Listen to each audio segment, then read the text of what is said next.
लिखवाए थे। 10 मंडल के बारे में सबके सब लिखवाए थे। बताइए तो पहला मंडल में क्या है? और बोलिए, पहला में है मधु छंद शब्द की चर्चा किया गया है, ठीक है। इसके बाद उसमें क्या है? गृह समद शब्द। तीसरा में गायत्री मंत्र का उल्लेख है। इसमें गायत्री मंत्र के लेखक कौन है? कौन हो जाएंगे? विश्वामित्र हो जाएंगे। 4 में क्या था? कार्य की चर्चा किया गया है। किस चीज का? और 5वां में क्या था? अत्रि। महर्षि क्या था? अत्रि। और 6वां में महर्षि भरद्वाज। 7वां में कौन सा है? कौन सा है?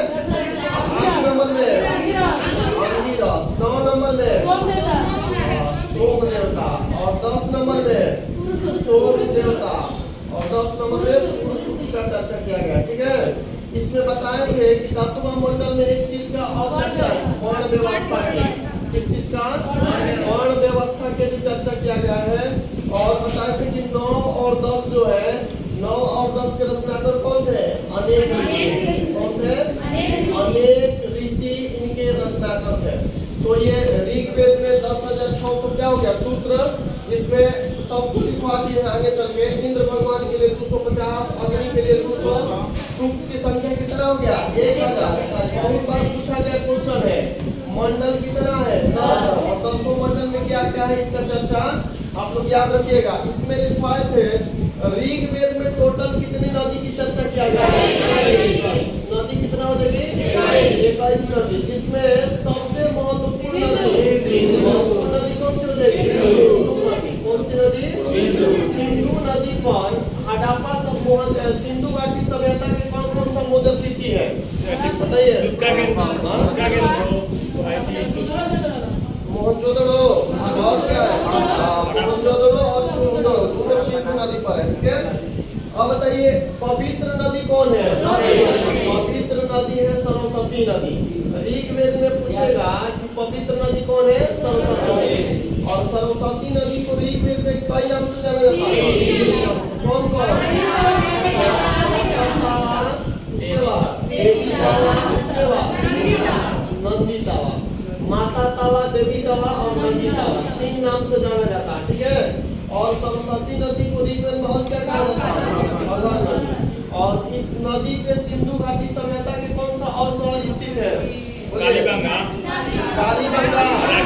और राखीगढ़। दोनों है। एक कालीबंगा कहाँ है? राजस्थान में। राखीगढ़ कहाँ है? ठीक है। अब इसमें बताए थे महत्वपूर्ण नदी सिंधु हो गई, पवित्र नदी कौन सी हो गई? सरस्वती। बाकी सारे नदियां को ऋग्वेद में क्या कहा जाता है? ये आप लोग को पढ़ाए थे। बोलिए तो सबसे पहले कुर्मू नदी किस नदी को कहा जाता है? पूरब नदी को क्या कहा जाता है? ऋग्वेद में क्या कहा जाता है? काबुल को काबुल नदी को कुंभा कहा जाता है। क्या कहा जाता है? अभ्यास को पिपासा कहा जाता है। क्या कहा जाता है? सतलज नदी को सतुद्री कहा जाता है। क्या कहा जाता है? सतुद्री कहा जाता है। समझ में आ गया? चिनाब को क्या कहा जाता है? चिनाब को कहा जाता है अश्वनी। रावी को रावी नदी को पुष्पणी कहा जाता है। क्या कहा जाता है? पुष्पणी कहा जाता है। और बताइए झेलम को क्या कहा जाता है? विस्तृता। क्या कहा जाता है? झेलम को कहा जाता है विस्तृता। हो गया। और बताइए गंडक नदी को सदलीला कहा जाता है। सदलीला, ठीक है। और बताइए सिंधु नदी को क्या कहते हैं? सिंधु नदी को सिंध कहा जाता है, ठीक है। और गोमती नदी को गोमत कहा जाता है, ठीक है। सरस्वती को क्या कहा जाता है? सरस्वती को कहा जाता है घग्गर, ठीक है। तो ये पूरा नदियां से तो 21 है, लेकिन ये महत्वपूर्ण नदी है जिसको ऋग्वेद में अलग अलग नाम से जाना जाता है, ठीक है। पूरम को कुर्मू हो जाएगा, काबुल को कुंभा, प्यास को पिपासा, सतलज को सतुद्री, चिनाब को रावी, पुष्पणी, झेलम, विस्तृता, गंडक, सदलीला, सिंधु, सिंध, गोमती, गोमत, सरस्वती, घग्गर। इसमें बताए थे, देखिए ये दोनों का अलग अपने अंदर में कंसेप्ट लगा लेना है। ये दोनों जिस नाम से परम होते हैं इसकी ऋग्वेद में नाम भी वही से स्टार्ट होता है। बहुत से प्यास अपस है, पिपासा सस्य सत्व से। ये तीन नदी को एक साथ में याद रखना है क्योंकि ये कठिन है। चिनाब को अश्वनी, नाभि को पुष्करनी और झेलम को इस तरह। और ये गंडक को सदनीला हो जाएगा। अब बाकी ये दोनों नदी है, इसमें ये हटा दीजिए सिंध हो जाएगा, ती हटा दीजिए गोमत हो जाएगा। और सरस्वती को क्या बोला जाता है? ऋग्वेद में कुछ शब्द के चर्चा किया गया था, बताइए। सबसे पहले जो 10,600 ऋचिका है, इसमें पिता के लिए कितना था? 335 बार। इंद्र भगवान के लिए इंद्र भगवान के लिए 250 बार। और बताइए अग्नि देवता कितना था? अरुण क्या बोला जाता है? विष्णु भगवान के लिए 100, अरुण के लिए 30। कितना था? 30। अरुण के लिए 30 हो गया। उसके बाद सभा के लिए 8, समिति के लिए समिति हो गया 9, विवेक के लिए 100, सोम देवता 144। ठीक है। और जमुना नदी का जमुना नदी 3 बार। और रुद्र भगवान का 3 बार। गंगा नदी का गंगा नदी हो जाएगी 3 बार, 1 बार। और बताइए सिंधु नदी और सरस्वती नदी दोनों को बार। क्वेश्चन बताना है, एक आप लोग क्वेश्चन बताइएगा। क्वेश्चन है कि बिहार में बहने वाली गंगा नदी की सबसे बड़ी सहायक नदी कौन है? बोलिए। बिहार में बहने वाली गंगा की सबसे बड़ी सहायक नदी कौन है? याद है? सोन नदी है। सबसे बड़ी इनकी सहायक नदी है सोन नदी। ठीक है, तो ये याद रखना। बाकी गंगा से बहुत सारे क्वेश्चन पढ़ाए हैं, एक बार फिर से देख लीजिए। पिता के लिए 335 बार, इंद्र भगवान के लिए 250 बार, अग्नि देवता के लिए 200, विष्णु भगवान के लिए 100, अरुण के लिए 30, सभा के लिए 8, समिति 9, विधेय 122। और उसके बाद सोम देवता 100, और जमुना नदी के 3 बार, रुद्र भगवान 3 बार, गंगा नदी 1 बार, और ये दोनों नदी को 12 बार। ठीक है। सामवेद के सबसे पहला क्वेश्चन है उपवेद क्या हो जाएगा? गंधर्ववेद। क्या हो जाएगा? उसके बाद गंधर्ववेद की ज्ञाता कौन से हो जाएंगे? अब बताना है कि ये जो सामवेद है इसकी ज्ञाता कौन है? और सामवेद के ब्राह्मण का नाम बताइए। ब्राह्मण का नाम हो जाएगा पंचविश। ठीक है। अब ये 4 क्वेश्चन तो सब में चलेगा, सभी वेद में। उसका उपवेद के ज्ञाता, ब्राह्मण, और उसका क्या हो जाएगा? मेन वेद के ज्ञाता हो गया। इसमें बताया था कि सामवेद में टोटल कितनी ऋचिकाएं हैं? 1275 ऋचिकाएं हैं। और इस ऋचिकाएं में सामवेद का कितना है?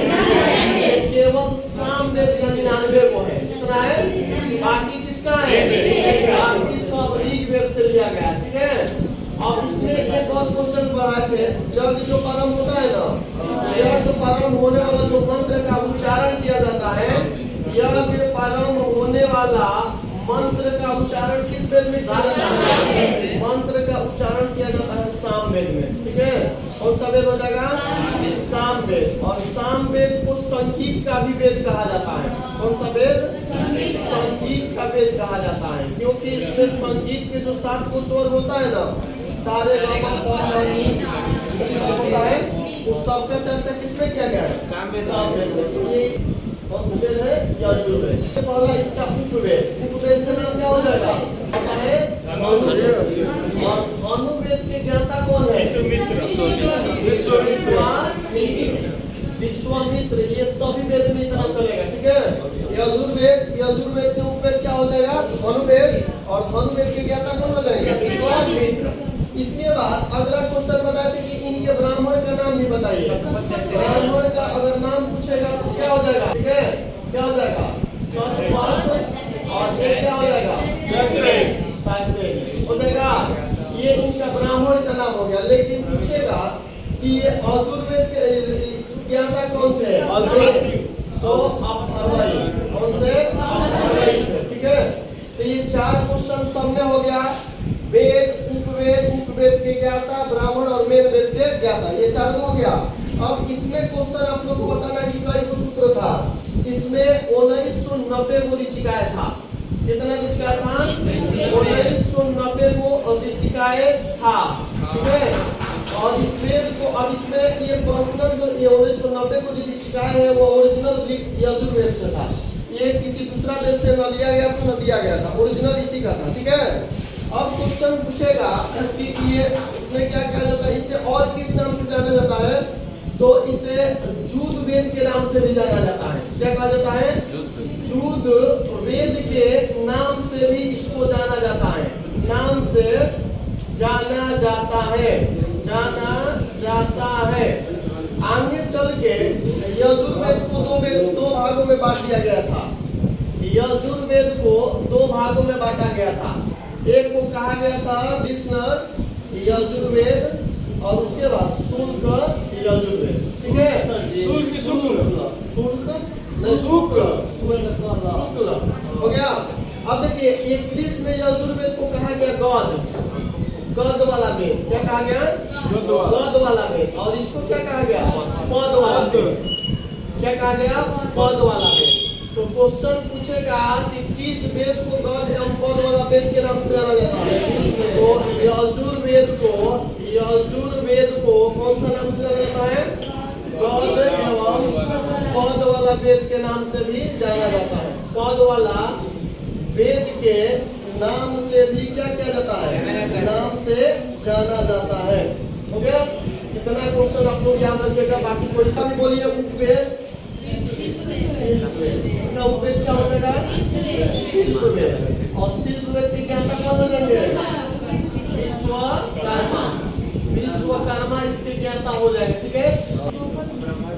ब्राह्मण के नाम बताना है, गोपाल, इसी में कोई ब्राह्मण है।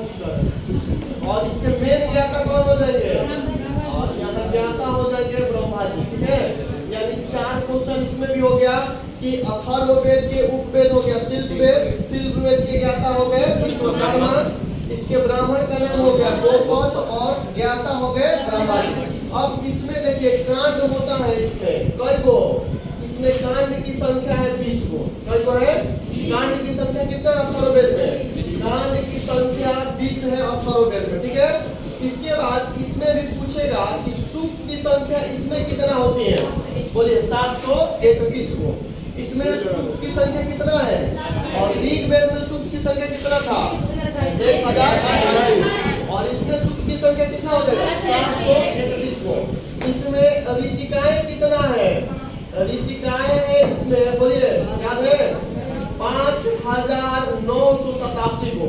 कितना है इसमें, 5987 गो, जिसमें 1200 जो ऋचिकाएं है, जिसमें 1200 ऋचिकाएं किसका है, ऋग्वेद का है, किसका है, 1200 ऋचिकाएं ऋग्वेद का है, बाकी सब किसका है, अथर्ववेद का। समझ में आया क्वेश्चन कि अथर्ववेद को क्या कहा जाता है, इसे वेद तरई में शामिल नहीं किया गया था, क्या कहा गया है, इसे वेद